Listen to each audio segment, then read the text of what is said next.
audience. It would have been fine. But this is what happened. And so I got this stupid flag and these 2 proclamations because Tim Coyle tricked me into going to the hideout that night. Put my name on it or I would have bailed. I like the idea that it's a stupid flag. Yeah, every time you pass by it in your house and it's up on the wall, goddamn flag. Why does that have to be given to me because I wanted to hug people? Ah! What a great thing for society. How dare they? I know, I get it. Do you know if the guy whose name I wanted to write down and then did not, the hug doctor, if that person is even aware of the inspiration he provided to both you and then an event in the city? I wonder if he's still alive. Right. These books were in the 70s, so if he's still alive, it'd be pretty cool. But I bet he's not around. I was like, Leo Biscaglia is his. I'm probably mispronouncing his last name, but Leo Biscaglia. I don't know. It sounded great to me. Yeah. Confidence. Confidence. Just say the name. Just do it. Yeah. No, that's that makes sense. I was like, no, that sounds like the right way to do it. But I was also like, I think some people that were around in the 70s are still around. You and me. Yeah. We're here. I don't think I was old enough to write 2 or 3 books on a No. But I'm just saying, like, you know, he could potentially be not dead. I'm just throwing that out there. Well, my parents are alive. Yeah, it could happen. Yeah. I wondered if, given the fact that it got such press, like the idea that it was like this happened so much that the city celebrated it, if this guy was like, I really did it. I wrote a book and someone listened. I don't know how or why they listened to me, but they did. As long as that's his reaction, it's not, I'm going to sue that guy so much. For mispronouncing my last name. He's like, the hug idea was my idea.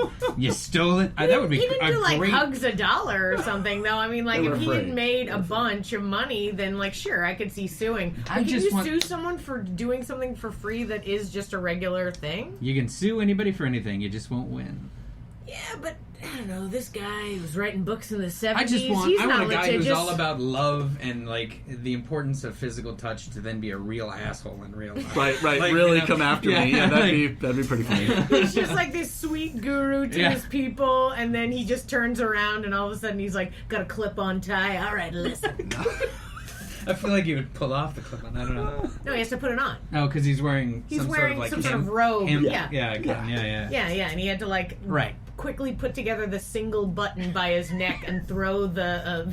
That's what I'm imagining. That's what's happening. It's a good imagination right there. It's good. That's good. That's another reason why we're in the arts.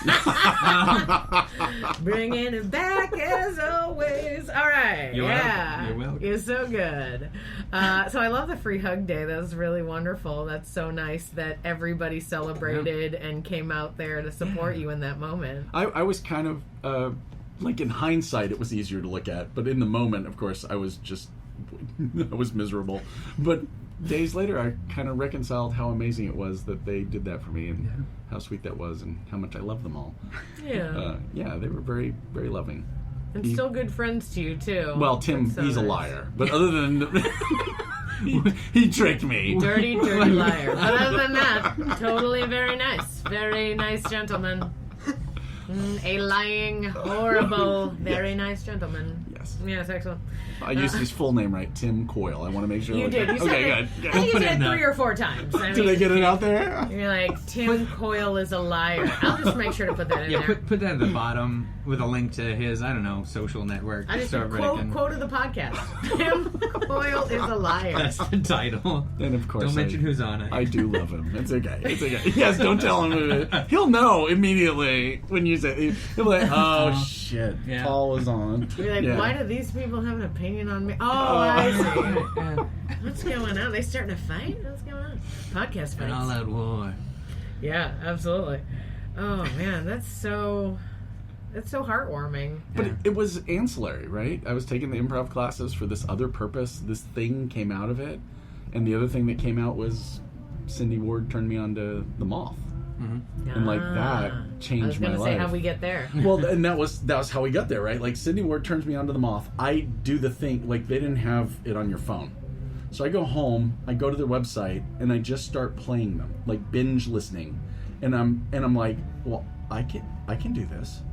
oh, I have a story like that. And in my brain, I'm not like doing like I normally do, like, oh my God, those people are talented, or oh, I could never do that. I'm like, oh wow, this is.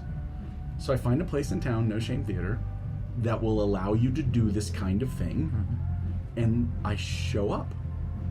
I don't tell anybody, not even my wife. We show up at 10 o'clock on a Friday. I walk in the door, and it's canceled. I have practiced my story 100 times. Because I was not going to be that guy who didn't practice. That class again. Yeah. I am there, right? I am there. I'm ready to do it, and there's nothing to do. So I walk out, and I come home, and my wife says, "Why aren't you all sweaty from Ultimate?" And I'm like, "Well, let's not have her think I'm in an affair." Well, honey, I went to this thing and I did this thing, and she goes, "Why didn't you tell me?" And it's the typical shame of somebody doing art new, right? They don't know if they should share their stuff because they're in their head whether it's any good or not. Yeah. And so I admit to her that I was doing it, and we look at the next one, and we agree we're both going to go. So we go to the next one, we walk in the door, I am wired. Like, I have now practiced it another 20 times. I've got it down to 4 minutes and 40 seconds in case I screw up. I got 20 seconds fix.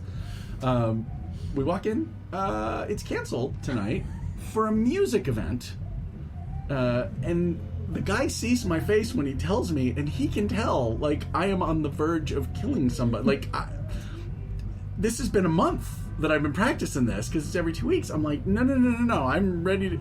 And he's like, listen, we're having a music venue. You just go in free. It's $20 tickets, but you two just go right in, sit down, enjoy yourself.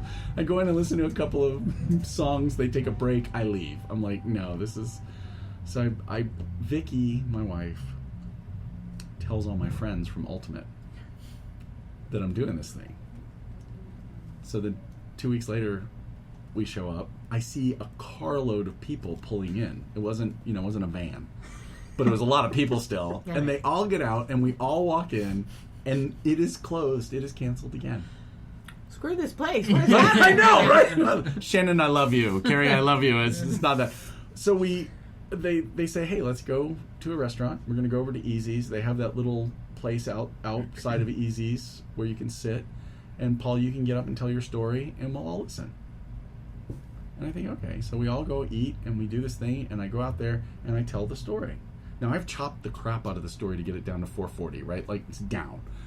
Finish the story, and they all applaud. They all dutifully applaud, and then each one of them, every one of them, including my wife, goes, hey, you left out this part, and this, and they all knew the story so well. They were ticked off that I had chopped pieces out, and some of the parts were their favorites. And I'm like, you're killing me. Yeah. What are you doing?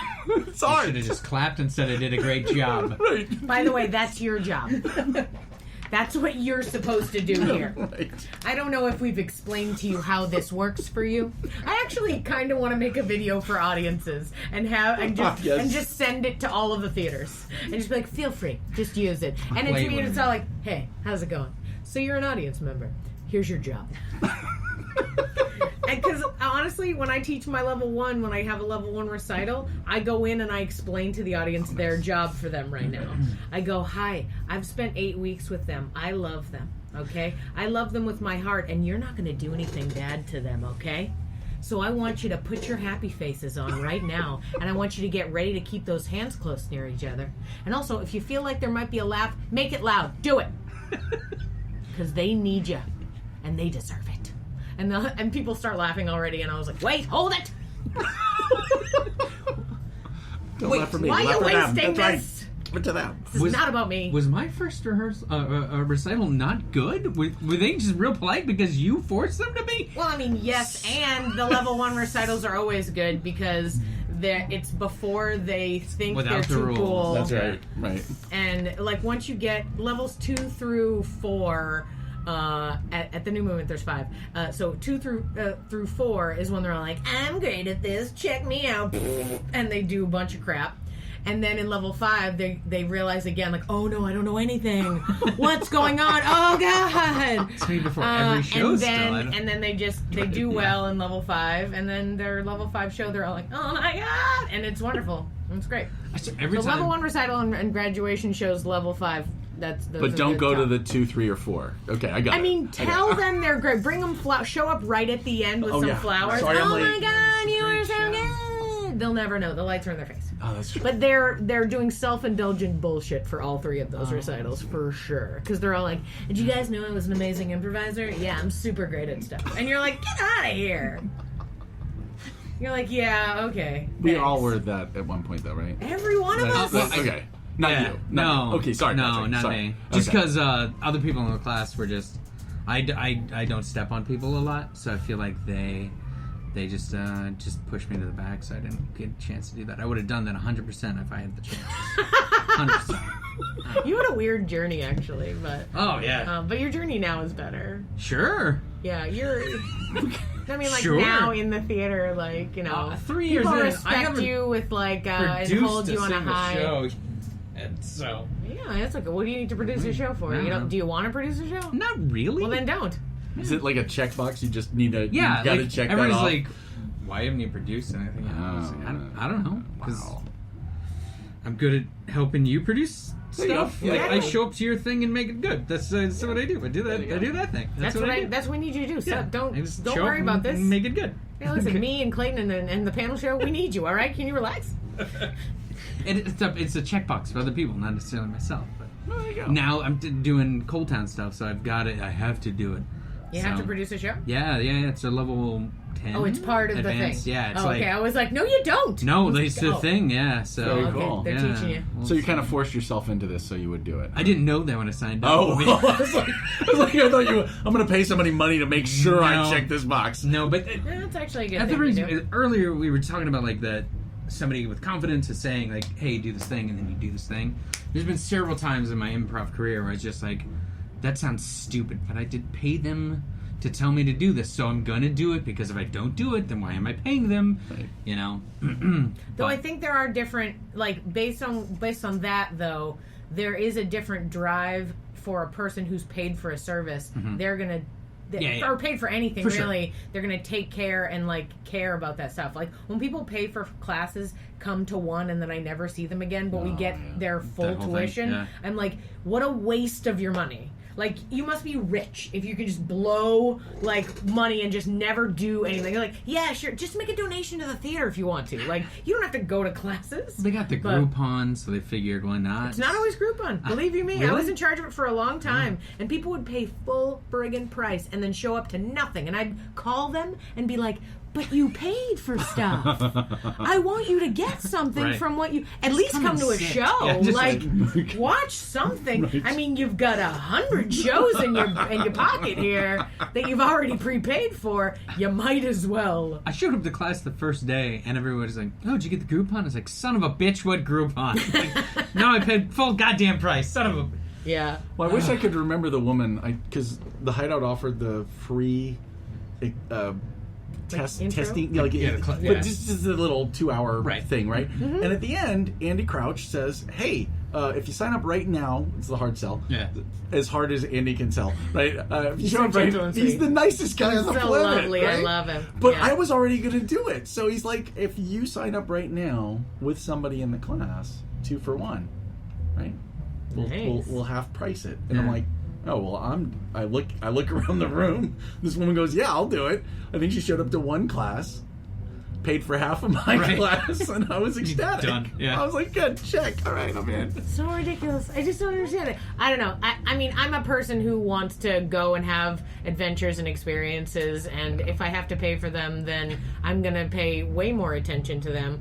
Whereas in my case, I interned the whole way through. So I actually just paid with work. And I told somebody the other day, I said, I was like, if you don't have the money, work for the theater. We Right. need things to happen. I was like, I taught my first 2 level 1 classes that I taught at the New Movement, paid for my level 4 and level 5, because there were so few people that when I graduated, they were like, we need more teachers. And they're like, you want to do it? And I was like, yes. And I hadn't paid for anything. I was going to just keep teching. And then they were like, listen, if you teach 2 level 1s, it covers the 2 classes you took. And I was like, great. Yeah. I'll take it. So after that, I started getting paid for teaching, but it was like previous to that, and that's why I'm like, if you want something, you can always figure out how to make it happen. But I don't know. I've always wanted to do theater. I was theater from the get. Like I was a little child. I told somebody the other day that I was 5 years old doing a Julia Child impression. I'd do a whole thing. I'd walk in and go, and she breaks the eggs, and they'd go, oh, look at Amy. Oh God, she's so cute. I'd like work the room. I see them all looking at me. Hey.